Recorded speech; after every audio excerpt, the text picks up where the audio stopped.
வணக்கம். ஆகாஷ்வாணி புதுச்சேரி செய்தி அறிக்கை வாசிப்பவர் கிருஷ்ணமூர்த்தி ராமசுப்பிரமணியன். வரலாற்று காலத்தில் மீண்டும் மீண்டும் மொகலாயர் தாக்குதலுக்கு ஆளான குஜராத் மாநிலம் சோம்நாத் கோவில் முதல் முறை தாக்கப்பட்டதன் 1000வது ஆண்டாக நடப்பு 2026 ஆண்டு அமைவதை ஒட்டி பிரதமர் திரு நரேந்திர மோடி வரும் ஞாயிற்றுக்கிழமை சோம்நாத் செல்ல இருக்கிறார். சோம்நாத் கௌரவ திருவிழாவை குறிக்கும் வகையில் சோம்நாத்தில் ஓராண்டு காலம் பல்வேறு செயல்பாடுகளுக்கு திட்டமிடப்பட்டுள்ளது. நாளை முதல் 11ஆம் தேதி வரை நடைபெறவுள்ள ஆன்மீக மற்றும் சமுதாய செயல்பாடுகளும் இதில் அடங்கும். சோமநாதர் ஆலயம் 1951ஆம் ஆண்டு சர்தார் பட்டேல் தலைமையில் புனரமைக்கப்பட்டு நடப்பு 2026ஆம் ஆண்டுடன் 75 ஆண்டுகள் நிறைவடைவதும் குறிப்பிடத்தக்கது. நாட்டில் உள்கட்டமைப்பு வசதிகளை மேம்படுத்தும் பணிகளை தனியார் பங்கேற்புடன் கூடிய அமைப்பு ரீதியிலான கட்டமைப்பு மூலம் சீரான முறையில் ஊக்குவிக்க மத்திய அரசு 3 ஆண்டுகளுக்கான அரசு தனியார் ஒத்துழைப்பு முன்முயற்சி ஒன்றை அறிவித்துள்ளது. நடப்பு நிதியாண்டிற்கான மத்திய பட்ஜெட்டில் இடம்பெற்ற அறிவிப்பின்படி இந்த நடவடிக்கை மேற்கொள்ளப்பட்டுள்ளது. உள்கட்டமைப்பு துறை சார்ந்த மத்திய அமைச்சகங்கள் மற்றும் பல்வேறு மாநில அரசுகளின் 852 திட்ட உத்தேசங்கள் இதில் சேர்க்கப்பட்டுள்ளன. மொத்தம் 17 லட்சம் கோடி ரூபாய் மதிப்பிலான இத்திட்டங்கள் குறித்து முதலீட்டாளர்கள் மற்றும் சம்பந்தப்பட்ட இதர தரப்பினர் முன்கூட்டியே தெரிந்து கொள்வதால் முறையான தகவல்களின் அடிப்படையில் முதலீட்டு முடிவுகளை இவர்கள் மேற்கொள்ள உதவிகரமாக இருக்கும் என மத்திய நிதி அமைச்சகம் தெரிவித்துள்ளது. மாநிலங்கள் மற்றும் யூனியன் பிரதேசங்களின் ஜவுளி அமைச்சர்களுக்கு இடையிலான தேசிய மாநாடு அசாம் மாநிலம் குவஹாத்தியில் நாளை தொடங்க உள்ளது. இந்த 2 நாள் மாநாட்டில் ஜவுளி துறைக்கான கொள்கை, முதலீடு, ஏற்றுமதி, உள்கட்டமைப்பு மற்றும் தொழில்நுட்ப வளர்ச்சி குறித்து விவாதங்கள் இடம்பெற உள்ளன. வேலைவாய்ப்பு, உள்கட்டமைப்பு வளர்ச்சி மற்றும் ஏற்றுமதி மேம்பாட்டை கருத்தில் கொண்டு 2030ஆம் ஆண்டிற்குள் உலகில் முக்கிய ஜவுளி கேந்திரமாக மேம்படுத்தும் நோக்கத்திற்கு ஏற்ப வளர்ச்சி, பாரம்பரியம் மற்றும் புதுமையின் ஒருங்கிணைப்பு என்ற கருப்பொருள் அடிப்படையில் இம்மாநாட்டிற்கு ஏற்பாடு செய்யப்பட்டுள்ளது.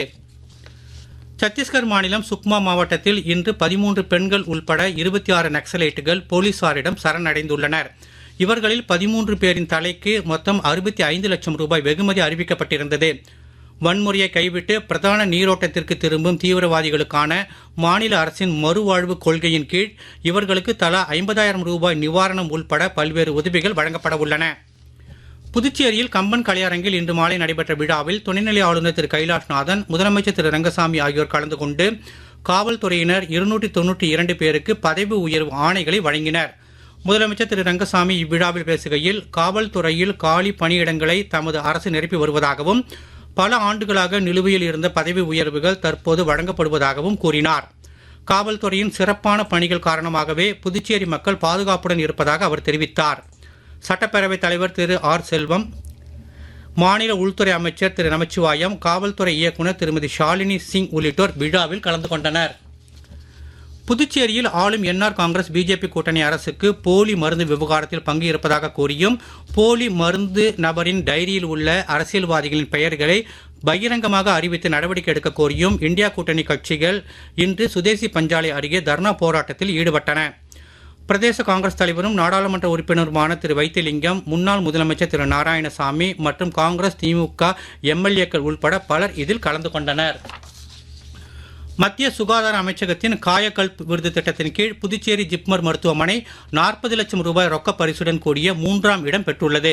பொது சுகாதார வசதிகளில் தூய்மை, நோய் தொற்றை கட்டுப்படுத்துவதற்கான நடைமுறைகள் மற்றும் ஒட்டுமொத்த தர மேம்பாட்டை ஊக்குவிக்கும் வகையில் இந்த விருது திட்டம் செயல்படுத்தப்படுகிறது.